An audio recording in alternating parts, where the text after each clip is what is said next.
I'll never forget my first Atlas game, and I suspect that nobody else can forget their first time either. After I watched the credits roll on the sublime coming-of-age fantasy Persona 5 Royal, I felt like I had come of age myself, and like the nostalgic customer that I am, I returned to my old stomping grounds in Devil May Cry 3, only to find something special, something that had gone unacknowledged for 15 years. I had watched, or more accurately, played through the credits roll in Devil May Cry 3 enough times to know the Atlas logo by heart, but I never knew what it meant until I played their masterpiece of masterpieces, an experience ever marking Atlas above the rest of the world's developers in my mind and heart, except for Capcom, of course.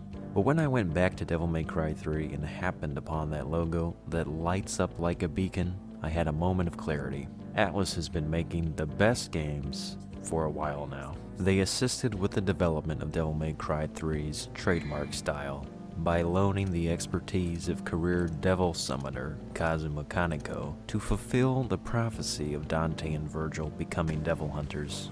In no small contribution, Atlas helped Devil May Cry 3 dress the part in exchange for lending the Demi-Fiend a supporting cast member for their, at the time, most ambitious game.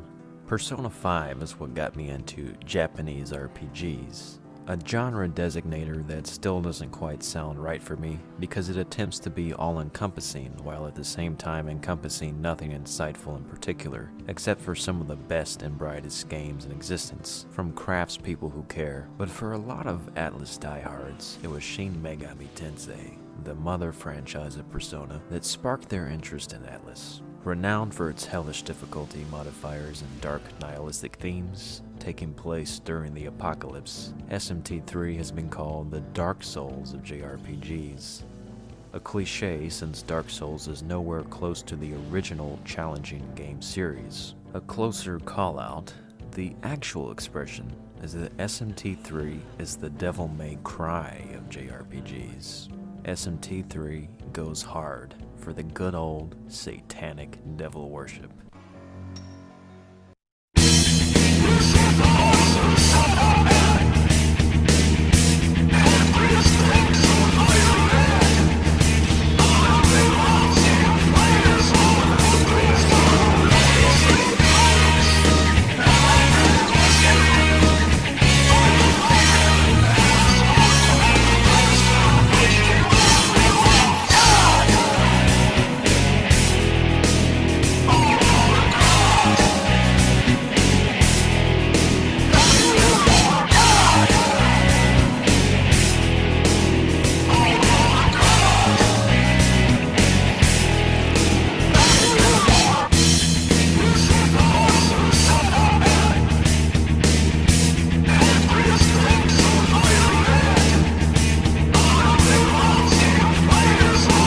For a country like Japan that has been, regrettably, subject to certain high-intensity blasts before, the Japanese sure like to play around with the idea of the apocalypse in a lot of their stories.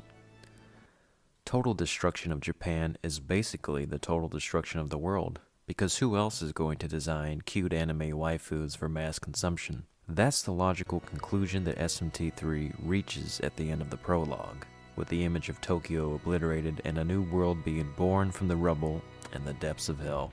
Straight out of a plotline for a future Persona game, a scrawny teenager rises up like a stiffened, slimy erection to save the world from certain ruin with the help of sexy trading card monsters. The trouble with playing a multitude of SMT Persona games, or any series for that matter, is that after a certain number of games, you begin to see a pattern in the storytelling and the gameplay mechanics, with the potential for the overexposure serving to demystify the collective experience rather than solidifying it. I talked about this recently in my Persona 5 Tactica review, where I lay out the obvious case that Persona games have had too many spin-offs. Those largely uninspired works that play a part in diluting the formula by watering down and recycling the tired tropes and combat devices that were once innovative and fresh, but now seem redundant because we've seen the movie before, and the same basic demon designs and skills. That doesn't mean that you can't carry over ideas from one source to the next, preserving the same old ingredients within a new presentation of the dish to keep the taste tester curious. But at the same time, you aren't exactly tricking them into thinking they've discovered a new meal for the first time, because after a few bites of any food, a person can gauge familiarity and know if they like what they're having or not. The thing with massive JRPGs is that it's actually hard to tell after a few bites whether or not you really like the game, because they only really start to release their flavor after you've chewed long enough to get the juices flowing.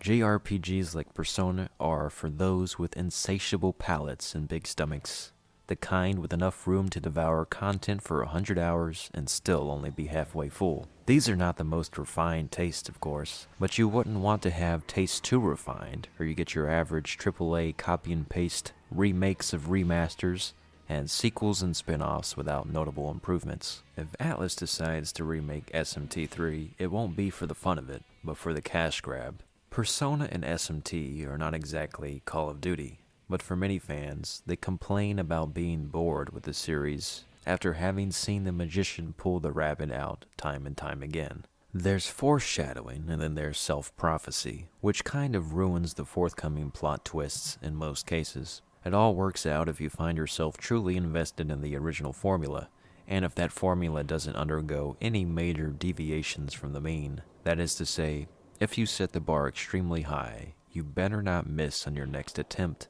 because we'd all assume it was just a fluke. And that's kind of what I always feel with Persona 5. I think it's the evolution of the Persona series and of the design philosophy of Atlus at the peak of their powers. To experience Persona 5 in a vacuum is to experience one of the most inspired works of art ever made. I think the reason that game gets so much bad publicity is because older fans feel cheated as if they have seen it all before. And they have, kind of. Kazuma Kaneko's designs are still used today as a basis for the demons in pretty much all of Atlus's games, with help from his apprentice artists like Shigenori Soejima. Of course, he didn't teach them how to draw, but he did set a high mark for the excellence Atlus is known for.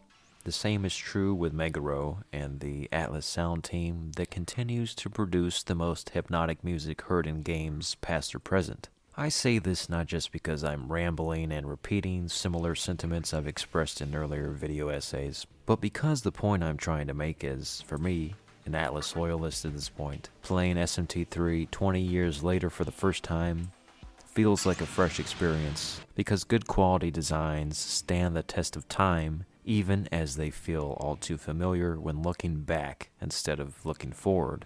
Nocturne has my interest right away, as I arrive in Yoyogi Koen Station to the soft, eerie, ambient sounds of a Shibuya train station, normally one of the loudest places on Earth, I imagine. People are a bit quieter this morning after being rattled by an unsettling accident at the local park. A sacrificial killing to awaken the evil within.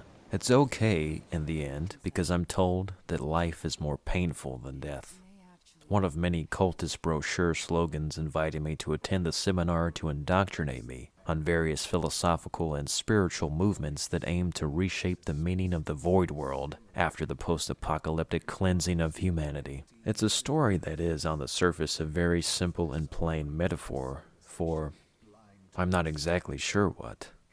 I suppose the idea is that everyone playing God to one another is equally as condescending, because we all end up dead when all is said and done, no matter who lights the menorah as the master of reason. So what difference does it make whose reason is right if everything you do is wrong?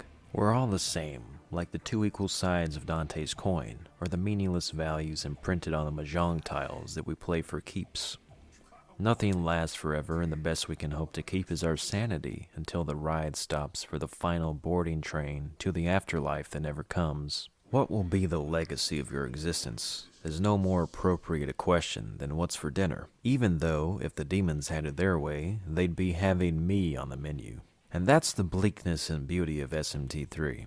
that life is kind of void of definite structure, and no matter what decisions you make or don't, everything is on a repeat cycle to be destroyed and remade again from scratch on someone else's whim, whether it happens tomorrow or the next day. All of this is without taking into account the dark prospect of dealing with the devil, the original trickster, as he seeks to undermine every step that you take. Just when you think you're finally making progress, just when you think the decisions you've made were of your own choosing, they were not. Someone else has written the script and you're just acting it out. What pulls it all together is the combination of comic moments punctuated by the reverb of metal guitar riffs to create an ironic contrast perfect for the themes. The absurd fascination we have with the pursuit of perfection is represented through the fools of mythology, each a counterbalance to one another's hedonistic mythos, rebelling against each other as we rebel against the treachery of our temporal desires that fuel our mortal struggles for power in this brief flicker of existence. SMT3 has a very level-headed story for a game that has dominatrix suit pixie fairies and green peen monsters. It's as even-keeled as the memes of the fair and balanced difficulty, which gives you 10-to-1 damage outputs on buffs, while also pitting you against demigods that spam double debilitate and quadruple makakaja. Nocturne is notorious for its difficulty and underrated for its calming vibes. It holds on to those legendary PlayStation 2 flavors of games that don't have the graphics that hold a candle to the games of today. But like the PlayStation 2 era, SMT3 does have the gusto that only games back then had, in the era before YouTube guides made strategizing as easy as searching up the answers to your problems, instead of working through them like real gamers do. I thought to myself that SMT3 deserves the same respect that a game like Devil May Cry 3 does. One of those games that you have to have experienced in 2005 on its first release to understand its true impact. Fortunately for 7-year-old me, I was there and did that. But for SMT3, I have also been there before. Kind of. Since I've played enough Persona turn-based to get the feeling for the difficulty here in Nocturne. And of course many of you will call bullshit on that. But my response is, does anyone really have time to play SMT3 on hard mode all the way through when the game wants you to grind to level 200 and also get all 6 endings? Not when I have another 200-hour JRPG coming out in the next 2 weeks. So I did mess around on merciful mode until I got to the serious boss fights to try out on hard. And I can see what people were saying about this game being harder than Persona. A lot of these fights are so tentative and so insufferable in the way that the RNG can railroad you that it's easy to see how most players would swear that SMT3 is the DMC of the genre. And that might be true, but as I get older, I think what makes a true masterpiece of game design is not difficulty per se, but player choice. It's why Devil May Cry 3's reputation does not hinge on an overbearing difficulty, but rather the championing of player choice. We can sit here as a split community and argue on whether Persona is fundamentally better for adding social sim elements that add up to gameplay modifiers. We can argue whether the press turn system is more satisfying than what it has essentially been preserved in as the baton pass mechanic. What I will say as a Persona fan who did very much enjoy SMT3 is that both systems are unique and exciting in their own ways. I do think that Persona 5 is the best game Atlus has ever made, by far. And that is not being blinded by nostalgia as much as it is recognizing that the accessibility and the true sense of Persona 5 can only mean that Atlus has evolved their designs from 2003, which would be horrible if it wasn't the case. My findings on SMT3 are that the formula from 20 years ago still checks out. It was an awesome blueprint then in a vacuum, and like all fine art, ages without a wrinkle. Except for the level design, which is a little obnoxious and dizzying in its insistence on long, linear mazes, composed of corridors with interconnected pathways and some strategic shortcut unlocks, but with random pop-ups that keep you on edge. I mean, to be honest, I feel like SMT3 has more level variety than a game like Persona 4 Golden, and I assume Persona 3, for that's getting a remake. I do prefer being able to see my obstacles clearly in front of me, and it does get old after a while, having to walk into another underground tunnel with no clear indicator of where to go beyond guess and check. And not because it's dark down there, but because everything is shaped the same. Again, it's one of those old design tropes where the developers don't want to be intuitive as much as they want to troll you into submission. I suppose it's also designed this way to punish you for lingering too long in a particular dungeon. Those that have fixed heal points and save points, and heals for a price. Having the pop-up encounters like Pokemon, obstacles like the floor is lava or Raido stalking you makes these dungeons legit grind fests, in addition to the wacky floor plans. Every enemy encounter can almost feel like it's a boss fight. Boss fights that can appear at any time and anywhere. Not to mention the ability to replay bosses in the burial chambers is really cool for a game from 2003. The main criticism I have for SMT3 is that, unlike Persona 4 and 5, the hardest difficulty does not incentivize you for playing it on the hardest difficulty, because it doesn't give you bonus experience the way that Merciless or the Persona 4 Golden custom slider does. You should always be getting better rewards for playing on the hardest difficulty, not getting gypped compared to playing on easy. I understand that the new Merciful mode was an add-on, but then they should have just tweaked the modifications for the hard mode further. It's why I spent most of my time grinding through the game on Merciful so that I could get done and move on to the next Persona game that's coming out shortly. Again, that's not me cheating the game as much as that is the game attempting to cheat me out of my time.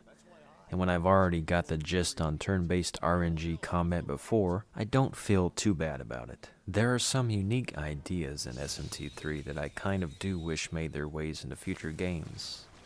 Like the Demon Evolution and the Moon Presence, which modifies everything from enemy behavior and fusion alarms to the layouts of dungeons themselves.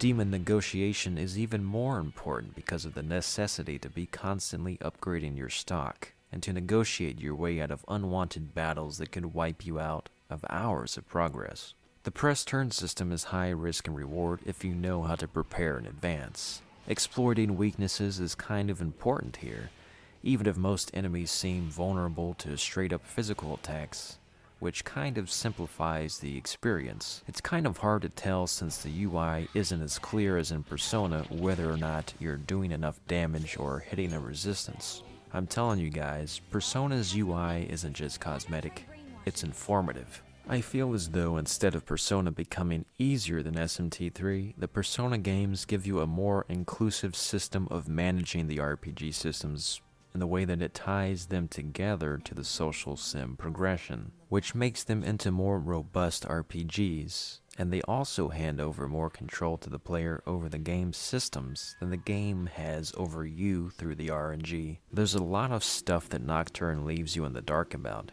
or maybe that's just games today hammering home every point to you like you've been reincarnated as a baby, like the translation of Megami Tensei supposedly means, except as a demon.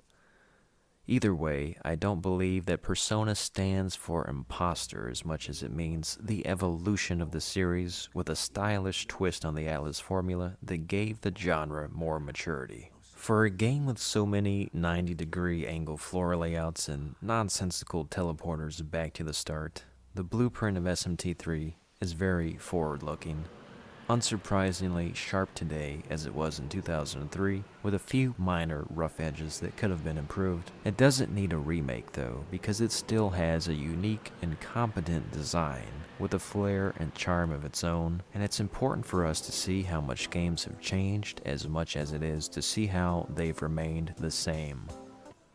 I want SMT3 to live on its own terms as we await the next Atlas conception. This is creepy.